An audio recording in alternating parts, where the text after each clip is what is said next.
Welcome back to GS वरदान। पर्यावरण एवं पारिस्थितिकी वन लाइनर सीरीज के अंतर्गत यह हमारा दूसरा वीडियो है। हम लोग पारिस्थितिकी तंत्र के बारे में डिस्कस कर रहे थे। दिया गया है भारत दक्षिण भारत का पर्यावरण संरक्षण से संबंधित आंदोलन है।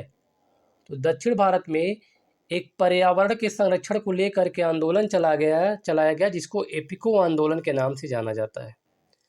चिपको आंदोलन संबंधित है पादप संरक्षण से।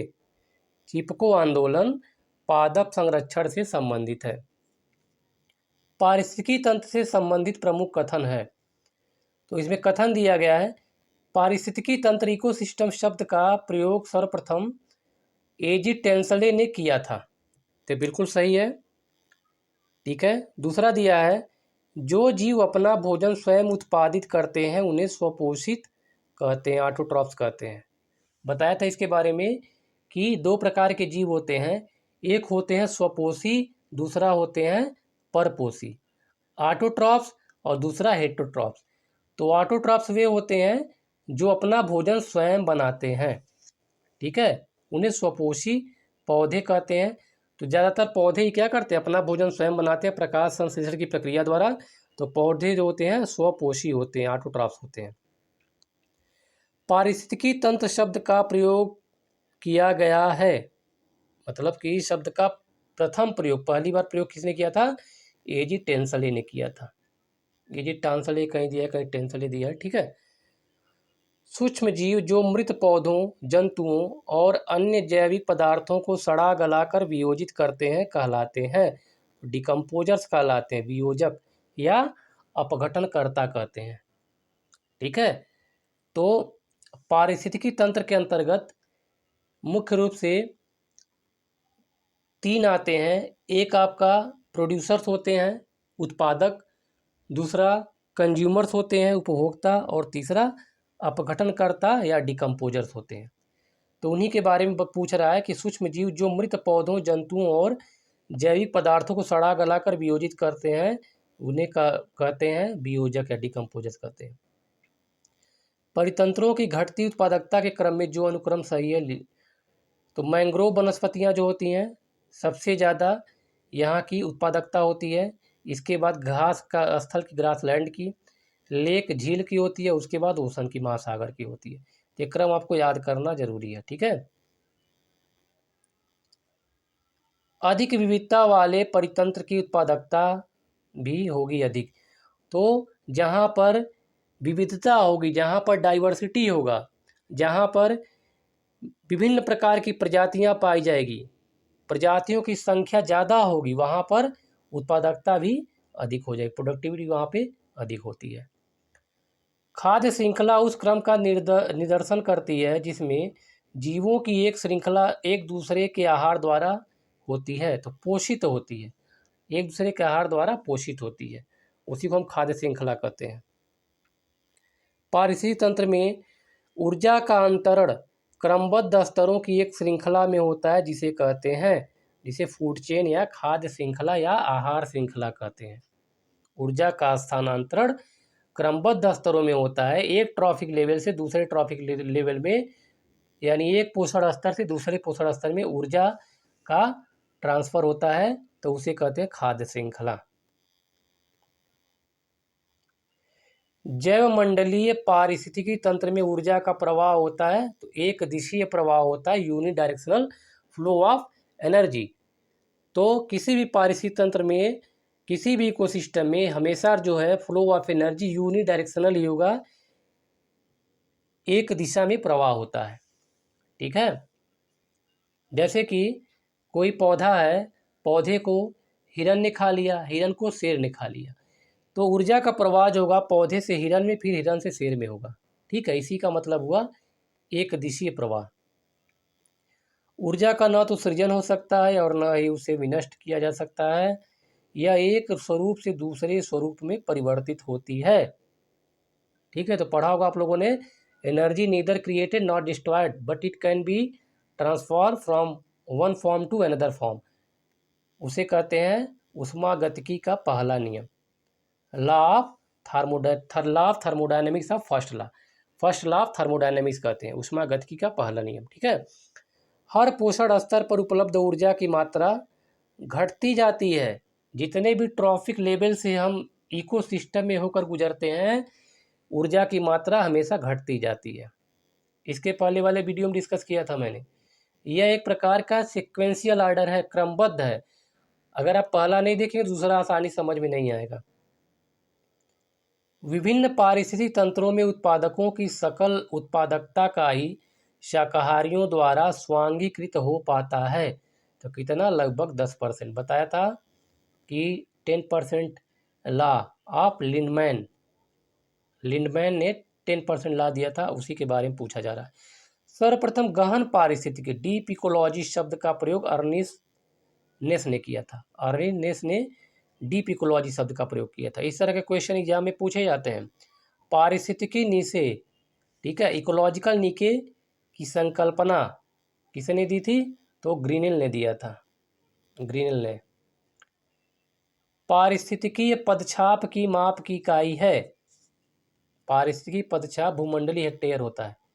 ओके, एक मनुष्य के जीवन को पूर्ण रूप से धारणीय करने के लिए आवश्यक न्यूनतम भूमि को पारिस्थितिकीय पदछाप कहा जाता है।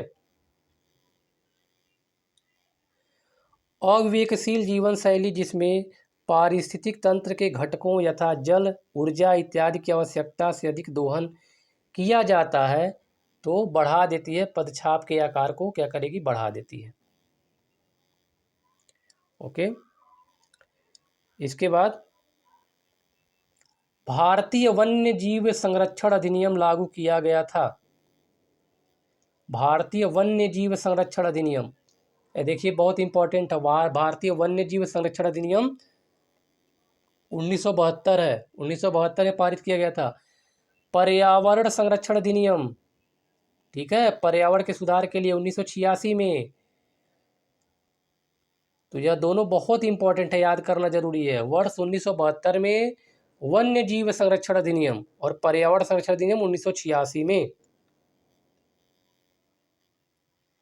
जनजातियों एवं अन्य पारंपरिक वन निवासियों के अधिनियम लागू किया गया था दिसंबर 2006 में। ये देखिए भी बहुत इंपॉर्टेंट है ये वाला क्वेश्चन। वन संरक्षण अधिनियम अब आ गया। वन संरक्षण अधिनियम कब पारित किया गया, लागू किया गया? 1980 में। ओके, 1980, 1972, 1986, ये तीनों बहुत ही इंपॉर्टेंट है, अक्सर हर एग्जाम में पूछे जाते हैं। मिलेनियम इकोसिस्टम असेसमेंट पारिस्थितिकी तंत्र की सेवाओं के प्रमुख वर्गों का वर्णन करता है। तो व्यवस्था देखता है, समर्थन करता है, नियंत्रण करता है, संरक्षण करता है और सांस्कृतिक तथ्यों पर बल देता है। ठीक है, वह जो एक समर्थन सेवा है, तो समर्थन सेवा कौन सा है? पोषण चक्रण और फसल परागण। पोषण चक्रण और फसल परागण एक साधारण समुद्री आहार श्रृंखला का सही क्रम है। ठीक है, तो यहाँ दिए डायटम्स दिया है। डायटम्स होते हैं जो छोटे छोटे पौधे जल की सतह पर तैरते रहते हैं, उसे हम कहते हैं डायटम। और ये क्या होते हैं? स्वपोषी होंगे, ऑटोट्रॉफ्स होंगे। तो इनको कौन खाएंगे? क्रस्टेशिया खाएंगे जो शाकाहारी उपभोक्ता होते हैं। ठीक है, और शाकाहारी उपभोक्ता कौन खा लेगा? हेरिंग खा लेगा, मांसाहारी उपभोक्ता। तो एक प्रकार का ये तालाब का एक इकोसिस्टम दिया हुआ है फ्लो चार्ट बनाकर। जैव वानिकी जिसे बायोनॉमिक्स कहा जाता है के संबंध में सही कथन है। यह पारिस्थितिकी का पर्याय है, यह पारिस्थितिकी का सिनोनिम है। यह प्राकृतिक तंत्रों के मूल्य पर बल देता है जो मानव तंत्रों को प्रभावित करते हैं, जो मानव तंत्रों को प्रभावित करते हैं। जैव वानिकी अर्थात बायोनॉमिक्स शब्द बायो तथा नॉमिक्स शब्द से मिलकर के बना हुआ है। बायो एंड नॉमिक्स शब्द से मिलकर बना हुआ है। बायो शब्द का तात्पर्य जीव या जीवन से है, जबकि नॉमिक्स ग्रीक शब्द नोमोस से व्युत्पन्न है जिसका अर्थ है नियम या लॉ। तो बायोनॉमिक्स शब्द का अर्थ क्या हो गया? जीवन के नियम। ओके, जीवन के नियम। यहाँ देखिए कुछ इंपॉर्टेंट फैक्ट पूछे जाते हैं। जहाँ पे डेंसिटी की बात की जाए, घनत्व की बात की जाए, वहाँ पिक्नोक्लाइन होता है। तो किसी जल निकाय में घनत्व प्रवणता को दर्शाती है पिक्नोक्लाइन, ठीक है। अगर लवणता की बात की जाए सैलिनिटी की, तो वहाँ पे हो जाएगा हेलोक्लाइन हो जाएगा, ठीक है। तो घनत्व की बात करें तो पिक्नोक्लाइन हो जाएगा। किसी जल निकाय में लवणता को प्रदर्शित करता है हेलोक्लाइन, उसे हेलोक्लाइन करते हैं, ठीक है। अगर सैलिनिटी की बात की जाए, लवणता सैलिनिटी, तो हेलोक्लाइन हो जाएगा, ठीक है। इसी तरह से किसी जल निकाय में गहराई के साथ तापमान परिवर्तन को दोहराते थर्मोक्लाइन। तो जहाँ पर भी टेम्परेचर दिख जाए तो टेम्परेचर क्या होता है, थर्मो होता है। थर्मो थर्मो मतलब होता है टेम्परेचर, तो थर्मोक्लाइन हो जाएगा। ओके, थर्मोक्लाइन, हेलोक्लाइन एंड पिक्नोक्लाइन, ये तीनों बहुत इंपॉर्टेंट है। इसके बाद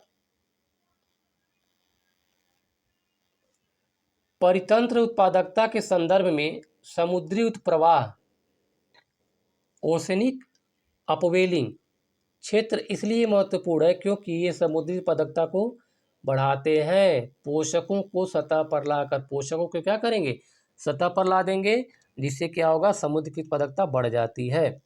वायु प्रवाह द्वारा समुद्र की सतह पर विद्यमान गर्म पोषक रहित जल को सघन ठंडे तथा पोषक तत्वों से परिपूर्ण जल द्वारा स्थानांतरित कर दिया जाता है।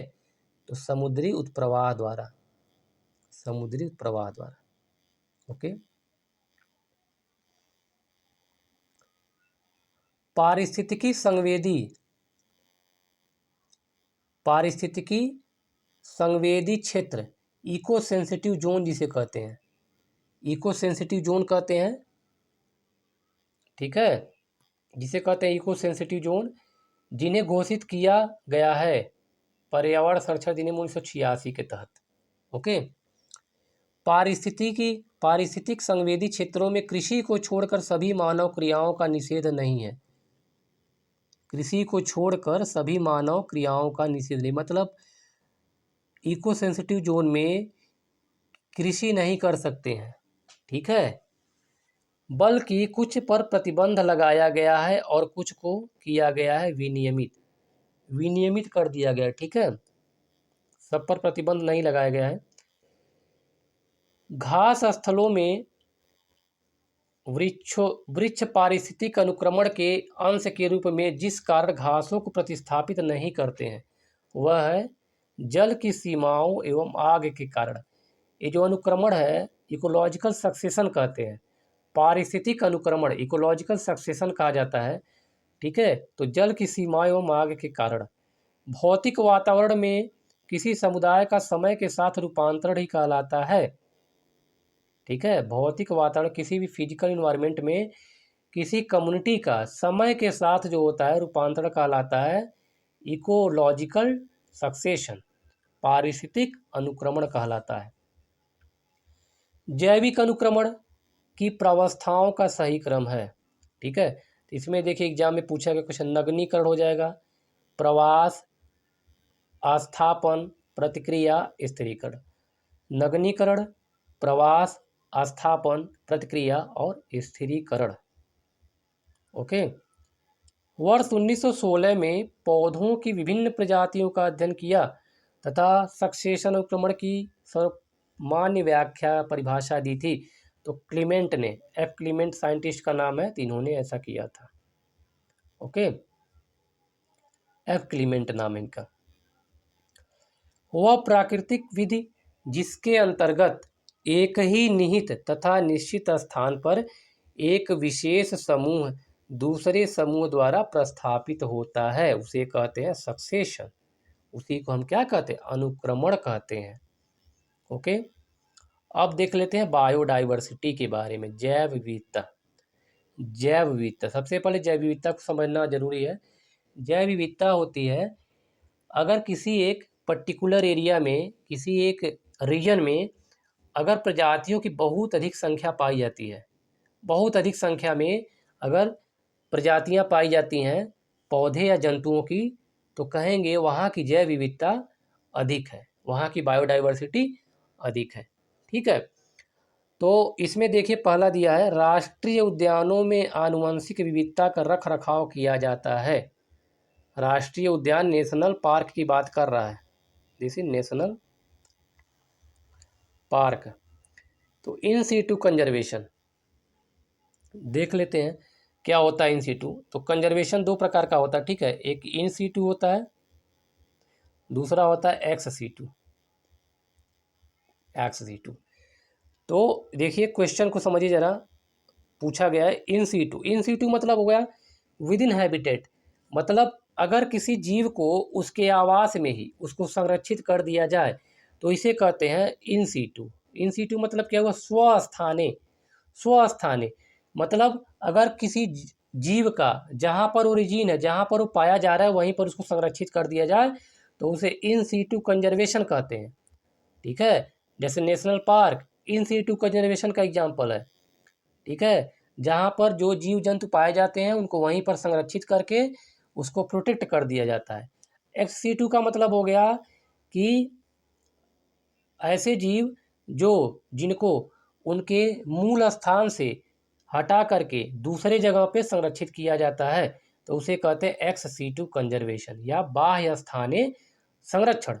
तो एक्स सीटू कंजर्वेशन के अंतर्गत जैसे कि जू आता है, चिड़ियाघर कहीं पर भी बना लिया गया।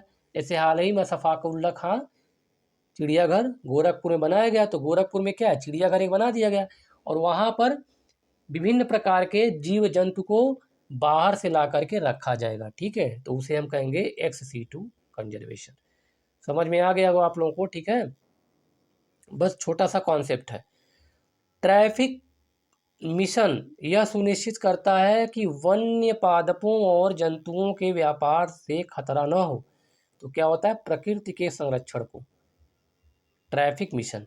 और ट्रैफिक मिशन की शुरुआत किसके द्वारा की गई थी, तो WWF और IUCN द्वारा। देखिए एक क्वेश्चन भी दिया गया है, वर्ल्ड वाइड फंड और IUCN international union conservation of nature द्वारा, ठीक है। ट्रैफिक की स्थापना 1976 में की गई थी इनके द्वारा। इसके बाद जैव विविधता को इस प्रकार परिभाषित किया जाता है, किसी पर्यावरण में विभिन्न प्रजातियों की श्रेणी, तो उसी को जैव विविधता कहते हैं। जैव विविधता अल्फा, बीटा तथा गामा नामक श्रेणियों में विभाजित की जाती है। यह भी 1972 में किया गया था, RH विटकर द्वारा 1972 में यह विभाजन किया गया था। जैव विविधता का अर्थ पूछा जा रहा है, एक निर्धारित क्षेत्र में विभिन्न प्रकार के पौधे और जंतुओं की संख्या होती है, उसी को कहते हैं जैव विविधता। तो इसके आधार पर कहीं क्षेत्र के आधार पर, अलग अलग क्षेत्र के आधार पर कहीं पर जैव विविधता अधिक होती है, कहीं पर जैव विविधता कम होती है। जैव विविधता का सबसे महत्वपूर्ण पहलू है तो पारिस्थितिकी तंत्र का निर्वहन सबसे महत्वपूर्ण पहलू है। आनुवंशिक जाति, समुदाय व परितंत्र के स्तर पर विभिन्न प्रकार के कार्य करके पारिस्थितिकी तंत्र का निर्वहन करती है, तो बायोडाइवर्सिटी जैव विविधता। ओके, अब आगे देखते हैं, जैव विविधता के नाश का कारण है। जैव विविधता के नाश का कारण है डिस्ट्रक्शन ऑफ बायोडाइवर्सिटी, ठीक है। तो जीवों के प्राकृतिक आवास, सिंपल सी बात है, अगर कोई भी जंतु या कोई भी जीव कहीं किसी स्थान पर रह रहा है उसको क्या किया जाए, हटा दिया जाए, ठीक है, उस स्थान को बदल दिया जाए। जैसे कि कोई पक्षी है पेड़ पर घोंसला बनाकर रह रहा है और पेड़ की कटाई कर दी जाए, तो पेड़ की कटाई हो जाएगी तो क्या होगा, उसका आवास नष्ट हो जाएगा। तो आवास नष्ट होगा तो एक प्रकार से क्या हुआ, उस पक्षी की जो विविधता है वो खतरे में आ गई, ठीक है। तो जैव विविधता जीवों के प्राकृतिक आवास में कमी, पर्यावरण प्रदूषण और वनों का नाश, वनों की कटाई होने से भी जैव विविधता का नाश होता है, ठीक है। जैव विविधता के ह्रास का मुख्य कारण है तो सिंपल जो प्राकृतिक आवास का विनाश। प्राकृतिक आवास का विनाश अगर किया जा रहा है तो उसे जैव विविधता के ह्रास का मुख्य कारण माना जाता है।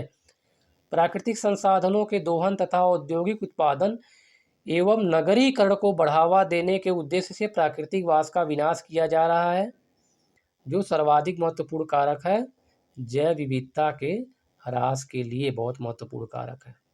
ओके,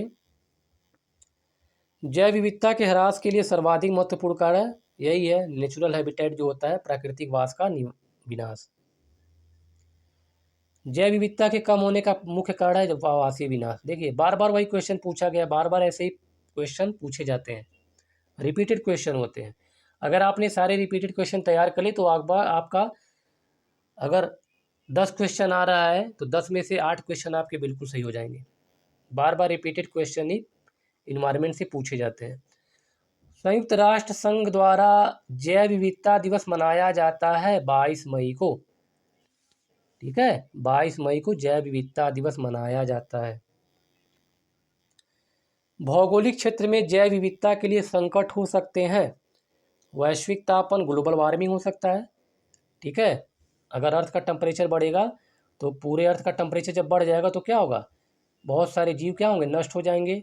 आवास का विखंडन हो जाएगा, विदेशी जाति का संक्रमण, और विदेशी जाति का अगर कोई फॉरेन स्पीसीज अगर किसी कम्युनिटी में आके रह रही है तो उसकी वजह से भी जैव विविधता को खतरा हो सकता है। ओके, जैव विविधता के लिए सबसे बड़ा खतरा जो है प्राकृतिक आवासों और वनस्पतियों का विनाश और झूम एग्रीकल्चर, झूम खेती। तो झूम खेती की वजह से भी जैव विविधता को खतरा है।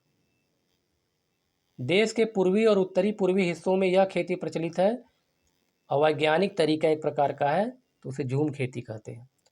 जैव विविधता हॉटस्पॉट स्थलों में शामिल है पूर्वी हिमालय। हॉट स्पॉट उसे कहते हैं जहाँ पर जैव विविधता अधिक पाई जाती है। ठीक है, लेकिन ऐसे स्थान जहाँ पर जैव विविधता का अधिक होने के साथ साथ उनके ऊपर खतरा भी मंडरा रहा है। ठीक है, तो ऐसे स्थान को हॉट स्पॉट कहते हैं। भारत में जैव विविधता के हॉट स्पॉट हैं, ताप स्थल हैं, तो पूर्वी हिमालय और पश्चिमी हिमालय। पूर्वी हिमालय और पश्चिमी हिमालय को हॉट स्पॉट कहा जाता है। इसके अलावा और भी हैं, सुंडालैंड है, ठीक है, और आपका पश्चिमी घाट है, भारत म्यांमार की सीमा है। ये सब क्या होते हैं, सब हॉटस्पॉट के अंतर्गत आते हैं। जैव विविधता हॉटस्पॉट केवल उष्णकटिबंधीय प्रदेशों में नहीं बल्कि पाए जाते हैं उच्च अक्षांशीय प्रदेशों में भी पाए जाते हैं। ओके, भारत में 4 जैव विविधता हॉटस्पॉट स्थल हैं। देखिए पूर्वी हिमालय है, पश्चिमी घाट है, भारत म्यांमार की सीमा, भारत म्यांमार की सीमा है, तो ये, और इसके अलावा सुंडालैंड है। ओके, तो भारत म्यांमार की सीमा, जैव विविधता, हिमालय पर्वत वहाँ तक फैला हुआ है, और सुंडालैंड, तो ये सब क्या है, जैव हॉट स्पॉट कहे जाते हैं भारत के। भारत में जैव विविधता की दृष्टि से संतृप्त सेचुरेटेड रीजन है, कौन सा है, पश्चिमी घाट है, वेस्टर्न घाट। वेस्टर्न घाट, ये देखिए ये इंडिया का मैप है, तो ये आपका ये वाला जो रीजन है, ठीक है, ये वेस्टर्न घाट है, पश्चिमी घाट, और ये जो है पूर्वी घाट होता है। ओके, हॉट स्पॉट शब्द का प्रयोग सबसे पहले किया था, सर्वप्रथम किसने किया था, 1988 में नॉर्मन मायर्स ने। बहुत इंपॉर्टेंट क्वेश्चन है। Hotspot term used by Norman Myers in 1988। जहां पर जातियों की पर्याप्तता तथा स्थानीय जातियों की अधिकता पाई जाती है, लेकिन साथ ही इन जीवों जातियों के अस्तित्व पर निरंतर संकट बना हुआ है, वह क्षेत्र कहलाता है, हॉटस्पॉट कहलाता है। ओके, देखिए हॉटस्पॉट का डिफिनीशन आ गया यहाँ पे। सबसे लंबा जीवित वृक्ष है, पता है आप लोगों को, सामान्य ज्ञान का क्वेश्चन है, सिकोया। सिकोया सबसे लंबा वृक्ष है। ओके, किसी प्रजाति को विलुप्त माना जा सकता है जब वह अपने प्राकृतिक आवास में देखी नहीं गई है। तो कितने साल तक, 50 वर्ष तक। तो 50 वर्ष तक अगर देखी नहीं गई है तो उसे क्या कहेंगे, विलुप्त माना जाएगा। ओके, आज के लिए बस इतना ही। नेक्स्ट वीडियो में इसके आगे का हम कवर करेंगे। और दोस्तों, अगर आपको वीडियो अच्छा लगे तो इसे लाइक कीजिए, अपने दोस्तों को शेयर कीजिए और चैनल को सब्सक्राइब कीजिए। जय हिंद।